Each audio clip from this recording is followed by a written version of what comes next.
next speaker is Miss Karlyn Borysenko. Looking good in her Walkaway shirt. Great minds think alike, sir. Yes, ma'am. All right, how's everyone doing? The hotel has not kicked me out. Those of you who don't know the story, you're better off for it.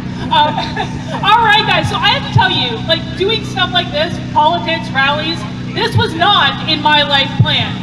It really wasn't. It's actually incredibly inconvenient to the life I was living before all this to be speaking up and speaking out about what I think is wrong in our country. So how did I get here? Well, the first thing you need to know about me is I grew up in Vermont, the land of hippie liberals, Ben and Jerry's, and Bernie Sanders. And in fact, there has never been a time in my entire life, I am almost 40 years old, there's never been a time when Bernie Sanders was not in public office. And so when I turned 18, it just made sense for me to join the Democratic Party. All my friends were Democrats, my family were Democrats, the Republicans were evil people that were trying to legislate their religion and tell me what I could and could not do, and I was not cool with that. And to this day, I have never voted for someone who is not a Democrat except for Bernie Sanders. That will end in November. And so I've been on an interesting journey to get to this point, and for me, it actually really started with knitting. Yeah, with knitting, with the thing with the yarn and the needles. Now, I know when you all think of knitting, you think of little old ladies in a knitting circle drinking tea and gossiping and all that stuff, but knitting right now takes place online, on places like Instagram and Ravelry. And about a year and a half ago, what started happening was social justice started taking over my quiet little online knitting community. The same social justice that we see today in Seattle and in Portland, taking over and destroying everything it touched. And when I saw this happening, here's what I saw when the social justice mob made its way around knitting. I saw good people who had done nothing wrong have their reputations destroyed because the mob went after them. I saw good people who had done nothing wrong have their businesses destroyed because they wouldn't issue the statements the mob wanted them to make. And I saw one man who simply asked for love and kindness and consideration get mobbed so badly that he went into the hospital on suicide watch. And at some point, I realized that this was coming from the left. This was coming from the Democratic Party. This was coming from people I had politically aligned myself with, and I was not okay with that anymore. So from there, I put myself on a little bit of a journey. I started challenging myself to break outside of my echo chamber and listen to voices I thought I would disagree with. And the very first thing I listened to was a Walkaway town hall with Brandon Strong and Mikey Harlow. And I was convinced that I would not agree with a word these people had to say. But instead, I saw people who sounded an awful lot like me. And this was a surprise, because Rachel Maddow on MSNBC had told me, had sworn that Walkaway was fake. Walkaway was a bunch of Russian bots and fake Republicans who were pretending to be former Democrats, and she lied, and I believed her. And of course, that was not the only time the media lied to me, which I found out through the course of this. But my big graduation exercise on this journey of listening to people I thought I would disagree with was a Donald Trump rally in Manchester, New Hampshire on the night of the eve of the New Hampshire primary. And my friends thought I was crazy. They really did. They were like, Karlyn, what are you doing? Those are deplorable people. You're going to be harassed. One person even offered me her pepper spray just in case the Trump supporters got out of hand. And I said, no, I'm going to be fine. And so I went and I stood in that big long line outside the arena. And guess what? I didn't see a single member of the KKK. I didn't see a single Nazi. I didn't talk to a single white supremacist. What I did do was I met regular, everyday, hardworking people. I met veterans, I met school teachers, I met small business owners who just had different ideas about how to run the country.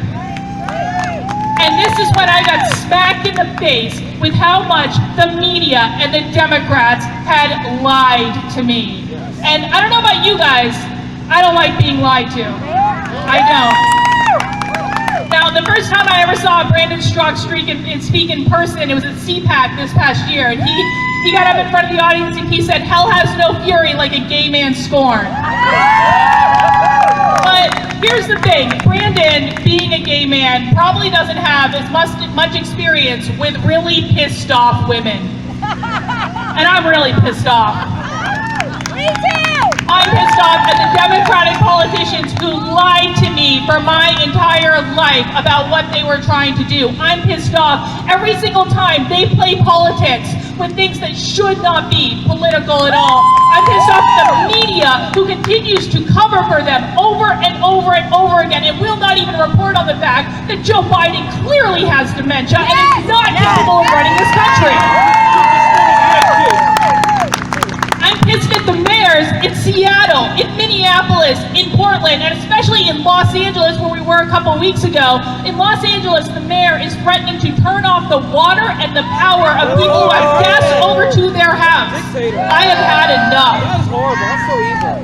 And if you've had enough too, listen guys, this election is important. This is no joke. This is not an election between Democrats and Republicans. It's really not. Listen, I know this is going to make some of you in the crowd upset. I'm not a conservative. I'm not a Republican. I did not leave the Democratic Party and simply go to the other side. I tend to think both sides are equally their own brand of crazy. But here's the thing. Although I have different ideas than the right about things like healthcare and immigration and environmentalism, where I am absolutely aligned with people on the conservative side is on freedom of speech, freedom of assembly, freedom of religion, and our fundamental liberties, the thing that makes this country great. On that, we are in absolute lockstep. Because the thing is, we cannot fix the big problems in this country if we cannot talk to one another. We have to be able to have conversations. And in order to win this election, guys, in order to really have the type of change that we need, you have all got to start showing up. You have got to start speaking out. You know, when I knew we were going to be in this location for this rally, one of the things that I did was I started thinking about the Founding Fathers and all the things that they went through at the time of the Revolution. And, you know, we look back on the Founding Fathers now and we revere them as heroes that are bigger than life. But they were just men. They were just men of their time. They were men that had families. They were men that had jobs. You know, when I talk to people on the right, they say, "Karlyn, I don't want to speak out because I could lose my job. I could, you know, my neighbors might do something to my lawn if I put up a Trump sign," all this stuff. You are no different than the men who founded this country. You are no different. They spoke up, they coordinated, they got together, they expressed their beliefs, even though at that time, if we had lost the Revolutionary War, they would have been deemed traitors. This is a time where we need people to speak up, we need people to speak out. You need to show up to things like this. You need to talk to your friends about your values. Don't try to pitch them Trump. This is not even about Trump. This is not about Trump versus Biden. This is about, do you want to live in a country that has an authoritarian government that wants to tell you what ideas you can consider and what words you can speak and what videos you can watch and what voices you can listen to? That is what is at stake in this election. This is a time for heroes. This is a time to be brave, and every single person here can stand up and do something to move this country back to the right direction. All right, guys, thanks for coming out.